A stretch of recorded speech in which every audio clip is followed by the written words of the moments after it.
So it's gonna be really good. Okay. So let's get started with Peacekeeper and Medjay, right? Talking about the So testing first off, grounds and stuff. Peacekeeper. So one Highlander new mid-season. change that we actually done from the testing grounds is we've sped up dagger cancel. Oh. It used to be at 400 Dagger MS, cancel parry window. and So now it's a hard 366. read. So it doesn't seem like much. Absolute hard But in read. terms of reactability, it is Absolute way hard more read now. difficult to react. She's That going to be one even a better little single duelist frame now. there, Interesting. Plus the fact that we've also adjusted the parry window for it to be 166 Oh, MS instead shit. of 200. So normally the parry window is like it starts at 300 MS before the attack lands and it ends 100 MS. Now it starts at the same time, but it ends at 1 frame earlier. So with those 2 little frames there, should make dagger cancel a lot harder to parry, a lot harder to kind of deal with and react to. So that's kind of like the big change that we've done here. So I read You that, but I'm also just notice absorbing this it. list, That's 'cause I'm wild. sure That's you've never read been it, done and before. People are reading it already because they're getting ahead of me, which is fine. The bash that we had added for Peacekeeper in the testing grounds, we are not keeping it. And so the initial intent for that was that we wanted to make sure that Peacekeeper had an option to really initiate her bleeds from external, but not necessarily to have a 1v1 tool specifically for this, because dagger cancel like worked mostly against most players. At this speed, it should work against everybody. You just have to throw sides and you kind of have a mix-up for top there. So in 1v1s, it works.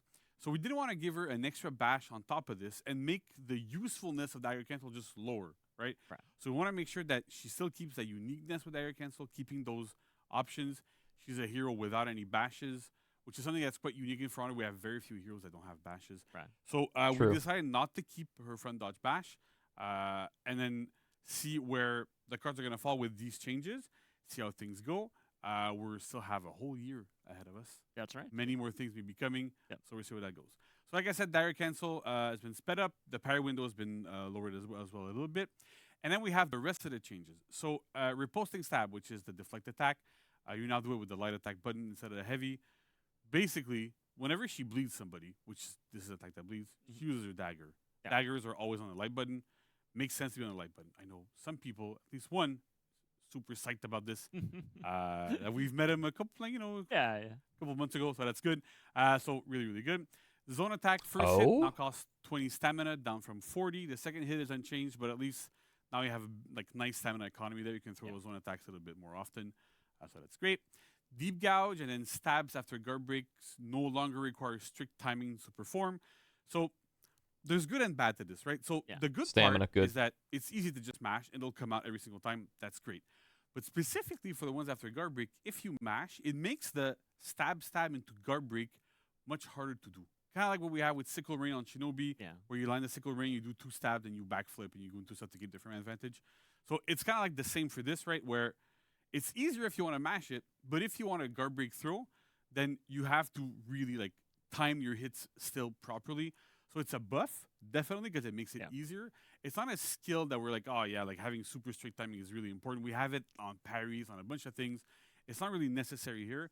So by making this, we want to make it more accessible, easier for players to kind of get the grips on, but still have that little bit of a skill advantage of, I know I just need to do 2 hits. I can't just buffer them.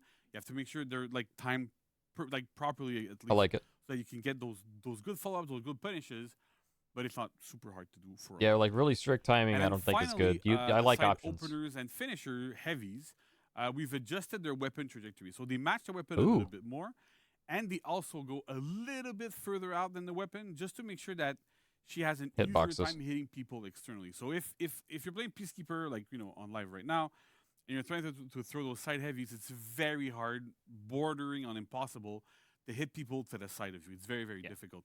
So with this change, you're able to hit them a little bit more reliably, lets people get off of you a little bit easier. Careful if there's a range nearby. But still, like, it really helps the hero in those like outnumbered situations. It's not a massive buff, but it's enough to be noticeable and to make sense.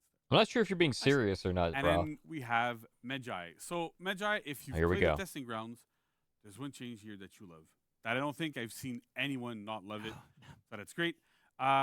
I think it opens up a little bit more attack, options. Nomad swing, right? So you do it by pressing zone attack after any non-finisher attack. And so when you do it, it's a 500 MS move. It's a zone attack, hits everybody around you, costs 12 stamina, deals 12 damage. But more importantly, switches your current weapon mode while keeping you in your chains. So you can be, for example, in staff mode, do light, zone, do another light, and then you're gonna do when you get into axe mode, you're gonna do the light attack, like the light chain in axe mode. Yeah. It counts as a heavy, like Medjay's other zone attacks. So if you do the same, you do like light heavy into heavy finisher, for example. If you go from staff to axe, then you're gonna do that unblockable finisher afterwards. So it's really a big thing of giving that flexibility to be able to switch modes. I love this. While you're attacking constantly. It feels really good. It opens up a lot of games too. Situations where because we designed Medjay in a way that we really want to have like staff mode is the group fight mode and axe mode is really the 1v1 mode. But then there's a lot of times where you're in a 1v1 and then one of their allies comes around. You're like, oh. And then to go from axe to staff, you had to stop, reset the neutral, backward guard break, to switch modes, to do that sort of stuff. So with this, at least, or you're not forced back to neutral in a certain part of the chain. Mode you want to be. Right. So insane if you manage to kill one opponent in staff mode and then you want to go into axe, you can do it. Great, works really really well. It's amazing. Now you can actually do it in chain. We've also done some slight nerfs to staff mode. So the light, chained, and finisher attacks in staff mode no longer have uninterruptible properties. So we kind of remove the armor on these to make sure that if you're in a big group fight, if like you fight, there's a Medjay in front of you and there's like 3 of you around, and he's attacking other players, we want to be able to have that peel option on this hero, right? Yeah, he can still throw lights and make sure like he kind of covers specific sides, but he can't cover every single side every single time. And having those attacks no longer having armor means that he's easier to peel. We know that in staff mode, Medjay is very strong, and so by doing this, we also want to like bring a little layer of you got to be smart and you got to know what am I gonna do. If you need that extra safety, you can throw a second heavy after your heavy, and you're still gonna keep your armor because the heavy finishers still have it. It's literally only the lights that have lost it. So it's a question of what do I sacrifice to keep my momentum going. I like and the it's exchanges. a theme that we're also putting towards with the last change, which is for axe mode changes.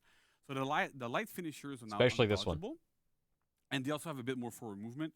And so we really need to have like a way to have undodgeable in Medjay's axe mode kit. A proper punish for the bash if you dodge. Where you could land a bash, get a guaranteed chain light, and then any option Medjay had there, whether it was bash, whether it was light, whether it was heavy, was dodgeable on the exact same timing. And so that gave us 2 options, right? We can either do light attack that light finishers that are undodgeable, or heavy finisher or heavy chain rather that are undodgeable. Right. And we gave it to light specifically because we want to have Medjay still have that intent of what do I sacrifice for better offense, for safer offense. We've been trying to not have as many undodgeable lights, specifically undodgeable with that blue trail there, for a while, because depending on what your skill level is, they're either undodgeable anyway or unblockable anyway because you're having a hard time blocking them, which is totally understandable. Not everybody has reaction times of like the pro players, especially not me. But at the same time, having that there specifically for this hero means that if you want to have that undodgeable, if you want to go there, you have to sacrifice a little bit of momentum. When that light finisher lands, because it'll mostly land if people are trying to dodge too much, your frame disadvantage, you need to reopen up your opponent properly.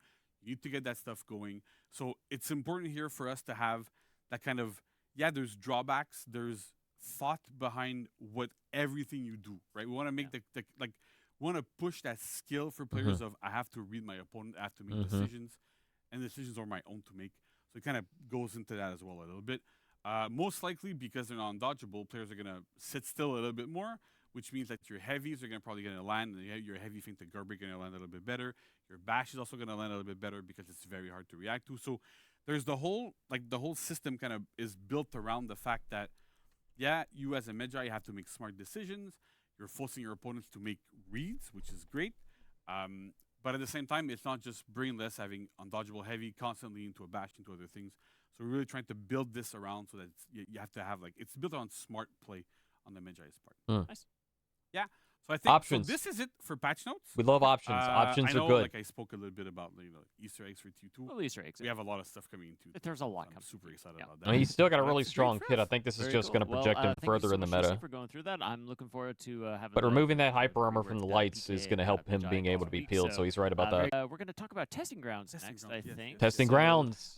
Coming up. Don't go anywhere. Stick around. We're going to have Stay a right brief here. transition and Don't go nowhere. we'll dive into testing grounds. YouTube got some big stuff right here, right now. Testing grounds, baby.